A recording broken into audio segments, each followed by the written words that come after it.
ناظرین، ابو جہل وہ بدبخت کافر تھا جس نے ساری زندگی رسول خدا صلی اللہ علیہ وآلہ وسلم کو تکلیف اور دکھ کے علاوہ کچھ نہیں دیا۔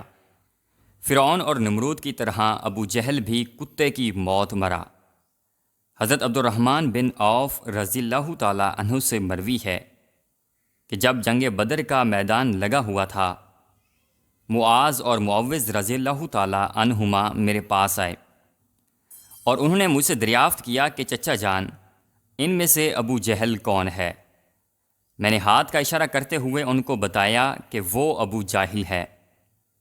انہوں نے کہا کہ چچا جان، اس ظالم نے ہمارے نبی صلی اللہ علیہ وآلہ وسلم کو بہت دکھ اور تکالیف پہنچائی ہیں۔ عبد الرحمن بن عوف رضی اللہ تعالی عنہ فرماتے ہیں کہ جوں ہی میں نے ان بچوں کو ابو جہل کا بتایا تو وہ بچے بجلی کی رفتار کے ساتھ ابو جہل کی طرف بھاگے۔ انہوں نے ابو جہل پر ایک زوردار ضرب لگائی۔ ان کی پہلی ضرب سے ہی ابو جہل اونٹ سے نیچے گر گیا۔ پھر انہوں نے ابو جہل کے پاؤں پر وار کر کے اس کا پاؤں ٹانگ سے الگ کر دیا۔ حضرت معاذ رضی اللہ تعالی عنہ بیان کرتے ہیں کہ یہ سب کچھ ابو جہل کا بیٹا اکرمہ دیکھ رہا تھا۔ اکرمہ نے وار کر کے میرے بازو کو کاٹ دیا۔ میرا بازو کندھے سے لٹک رہا تھا، پھر میں لٹکتے ہوئے بازو کے ساتھ بھی بڑی تیزی کے ساتھ لڑ رہا تھا۔ جب بازو نے مجھے بہت ہی زیادہ تنگ کرنا شروع کیا تو میں نے بازو کو اپنے پاؤں کے نیچے رکھا اور زور لگا کر بازو کو اپنے تن سے جدا کر دیا۔ حضرت معاذ رضی اللہ تعالی عنہ سے مروی ہے کہ میں نے موقع پا کر ابو جہل پر پھر وار کیا، جس سے ابو جہل کے جسم سے خون کے فوارے جاری ہو گئے۔ ابو جہل کو موت کی گھاٹ اتار کر یہ دونوں بچے رسول خدا صلی اللہ علیہ وآلہ وسلم کے پاس جا کر عرض کرنے لگے، یا رسول اللہ صلی اللہ علیہ وآلہ وسلم، ہم ظالم ابو جہل کو قتل کر کے آئے ہیں۔ طبری میں بیان کیا گیا ہے کہ ابو جہل ابھی قتل نہیں ہوا تھا، بلکہ وہ درد سے چلا رہا تھا، تڑپ تڑپ کر درد سے چلاتے ہوئے موت کا انتظار کر رہا تھا۔ جب جنگ بدر ختم ہوئی تو نبی کریم صلی اللہ علیہ وآلہ وسلم نے تمام صحابہ کرام کو حکم جاری کیا کہ ابو جہل کی لاش کو تلاش کیا جائے۔ سب صحابہ کرام ابو جہل کی تلاش میں مگن ہو گئے۔ حضرت عبداللہ بن مسعود رضی اللہ تعالی عنہ بھی ان میں شامل تھے۔ حضرت محمد صلی اللہ علیہ وآلہ وسلم نے تمام صحابہ کرام کو ابو جہل کی ایک نشانی بتائی کہ ابو جہل کے گھٹنے پر نشان ہوگا۔ صحابہ کرام نے عرض کی کہ یا رسول اللہ صلی اللہ علیہ وآلہ وسلم، ابو جہل کے گھٹنے پر وہ نشان کس طرح آیا تھا؟ آپ صلی اللہ علیہ وآلہ وسلم نے فرمایا کہ ایک دفعہ میں اور ابو جہل عبداللہ بن جدعان کے گھر دعوت میں شامل تھے۔ اس وقت ہماری عمریں بہت ہی چھوٹی تھیں۔ ہم دونوں میں کسی بات کو لے کر لڑائی ہوئی۔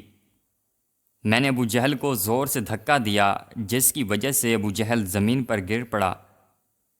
ابو جہل کے گھٹنے پر گہرا زخم آ گیا۔ وہ زخم تو ٹھیک ہو گیا، لیکن اس کا نشان آج بھی ہے۔ حضرت عبداللہ بن مسعود رضی اللہ تعالی عنہ فرماتے ہیں کہ میں میدان میں ہر لاش کو الٹا الٹا کر دیکھ رہا تھا کہ مجھے ایک جگہ پر ابو جہل زخمی حالت میں نظر آیا، تو میں نے دیکھا کہ وہ ابھی مرا نہیں تھا، بلکہ زندگی کی آخری سانسیں لے رہا تھا۔ اس کے جسم سے خون کے فوارے جاری تھے۔ پھر میں نے امام الانبیاء حضرت محمد مصطفیٰ صلی اللہ علیہ وآلہ وسلم کی بتائی ہوئی نشانی کو دیکھا تو مجھے یقین ہو گیا کہ یہی ابو جہل ہے۔ میں نے اس کی گردن پر اپنا پاؤں رکھ کر اس کو زور سے گھسیٹا تو درد کے مارے اس کی چیخیں نکل پڑیں۔ میں نے ابو جہل سے مخاطب ہو کر کہا کہ اے خدا کے دشمن، اللہ تبارک و تعالیٰ نے تجھ کو ذلیل و خوار کر کے رکھ دیا۔ ابو جہل مجھ سے کہنے لگا کہ اس میں ذلت والی کیا بات ہے؟ میں تو اس آدمی سے بدلہ لینے کے لیے یہاں آیا تھا جس شخص کو تم لوگوں نے قتل کر دیا ہے۔ اس نے مجھ سے دریافت کیا کہ بتاؤ اس جنگ میں فتح کن کی ہوئی ہے؟ میں نے کہا کہ اس جنگ میں فتح اللہ تعالیٰ کے سچے رسول صلی اللہ علیہ وآلہ وسلم کی ہوئی۔ پھر اس نے کہا کہ اے ابن مسعود چرواہے، تو بہت ہی اونچی جگہ پہنچ گیا ہے۔ دوسرا قول یہ بیان کیا جاتا ہے کہ حضرت عبداللہ ابن مسعود رضی اللہ تعالیٰ عنہ نے بیان کیا ہے کہ میں نے ابو جہل سے کہا تیرا قاتل میں ہوں۔ ابو جہل نے کہا کہ نہیں، تجھ سے پہلے مجھے کوئی اور قتل کر گیا ہے۔ ایک قول یہ بھی بیان کیا جاتا ہے کہ جب ابن مسعود رضی اللہ تعالیٰ عنہ ابو جہل کے سینے پر بیٹھ کر کہنے لگے، اے اسلام کے بدترین دشمن، تم تو فرعون سے بھی زیادہ بدبخت نکلے۔ فرعون نے بھی مرتے وقت اپنی غلطیوں کو مان لیا تھا کہ میں غلط تھا، لیکن تم تو مرتے ہوئے اسلام کے خلاف بکواس کر رہے ہو۔ یہ سن کر ابو جہل نے جواب دیا کہ اپنے آقا محمد صلی اللہ علیہ وآلہ وسلم کو جا کر یہ میرا پیغام دے دینا کہ ابو جہل تو اس دنیا سے چلا گیا ہے، لیکن وہ یہ پیغام دے کر گیا ہے کہ حضرت محمد صلی اللہ علیہ وآلہ وسلم کا سب سے بڑا دشمن میں ہوں۔ ابو جہل کی زبان سے یہ سن کر میں نے ابو جہل کی تلوار سے ابو جہل کے جسم سے اس کا سر جدا کر کے رکھ دیا۔ فرماتے ہیں کہ میں اس کے سر کو تن سے جدا کر کے نبی کریم صلی اللہ علیہ وآلہ وسلم کے پاس لے گیا۔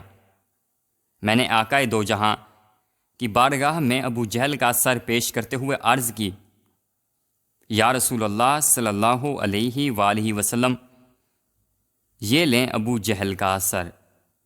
رسول اللہ صلی اللہ علیہ وآلہ وسلم نے فرمایا کہ قسم ہے اس ذات کی جس کے قبضے قدرت میں میری جان ہے، بے شک یہی ابو جہل کا سر ہے۔ پھر آپ صلی اللہ علیہ وآلہ وسلم نے ابو جہل کے سر کے پاس کھڑے ہو کر فرمانے لگے، یہ کافر ابو جہل اس امت کا سب سے خطرناک اور ظالم فرعون ہے۔ ہر امت میں ایک فرعون ہوتا ہے، جبکہ میری امت کا فرعون ابو جہل تھا۔ اللہ تعالیٰ کا شکر ہے کہ یہ بدبخت ہلاک ہو گیا۔ روایات میں اس طرح بیان کیا گیا ہے کہ رسول اللہ صلی اللہ علیہ وآلہ وسلم نے شکرانے کے نفل ادا کیے۔ رسول اللہ صلی اللہ علیہ وآلہ وسلم کے فرمانے پر ابو جہل کی لاش سر اور قریش کے 24 سرداروں کو ایک کنویں میں پھینک دیا گیا۔ اس کے بعد رسول اللہ صلی اللہ علیہ وآلہ وسلم 3 دن میدان بدر میں رہے اور جاتے ہوئے اس کنویں پر بھی گئے تھے جہاں کفار مکہ کی لاشیں پھینکی گئی تھیں۔ حضرت محمد مصطفیٰ صلی اللہ علیہ وآلہ وسلم نے کنویں پر کھڑے ہو کر قتل ہونے والوں کو یہ فرمایا کہ اے کنویں میں پھینکی گئی لاشوں، کیا تم نے اللہ تعالیٰ کے وعدے کو پورا ہوتے ہوئے پا لیا ہے؟ اللہ تعالیٰ کا وعدہ سچا ثابت ہو گیا۔ حضرت انس رضی اللہ تعالیٰ عنہ سے مروی ہے کہ رسول اللہ صلی اللہ علیہ وآلہ وسلم نے آدھی رات کے وقت ان تمام لاشوں کے نام لے کر فرمایا، اے ابو جہل بن ہشام، اے عتبہ بن ربی۔ اس طرح نبی کریم صلی اللہ علیہ وآلہ وسلم نے سب کنویں میں پھینکی گئی لاشوں کے نام لیتے ہوئے فرمایا کہ کیا تم نے رب کائنات کا وعدہ پورا ہوتے ہوئے دیکھ لیا ہے؟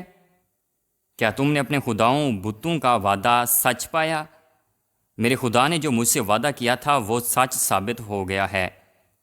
اس پر صحابہ کرام نے پوچھا، یا رسول اللہ صلی اللہ علیہ وآلہ وسلم، آپ لاشوں سے باتیں کر رہے ہیں؟ تو حضور صلی اللہ علیہ وآلہ وسلم نے فرمایا کہ جو باتیں میں ان سے کر رہا ہوں تم ان لاشوں سے زیادہ نہیں سنتے ہو۔ بس یہ لاشیں بول نہیں سکتی، سب کچھ سن رہی ہیں۔ امام طبری لکھتے ہیں کہ محمد بن اسحاق بیان کرتے ہیں کہ بعض علماء کرام نے یہ بات بیان کرتے ہوئے کہا کہ تم لوگوں نے مجھ سے دشمنی کی، بلکہ دوسرے لوگوں نے مجھ سے دوستی کی۔ تم نے مجھ کو میرے ہی شہر سے نکال دیا، دوسرے لوگوں نے مجھ کو اپنے شہر میں پناہ دی۔ تم لوگ مجھے جھوٹا کہتے رہے، دوسروں نے مجھے سچا اور نبی کہا۔ تم لوگوں نے مجھ کو بے شمار تکالیف دیں، لیکن دوسرے لوگ میری تمام پریشانیوں میں شریک رہے۔ اس کے بعد رسول اللہ صلی اللہ علیہ وآلہ وسلم نے فرمایا کہ میں نے تو اپنے رب کائنات کے وعدے کو سچا پایا ہے۔ ناظرین، اسی امید کے ساتھ اجازت دیجیے کہ آپ کو ہماری آج کی ویڈیو پسند آئی ہوگی۔ ملتے ہیں ایک نئی تاریخی اور معلوماتی ویڈیو کے ساتھ۔ اللہ حافظ۔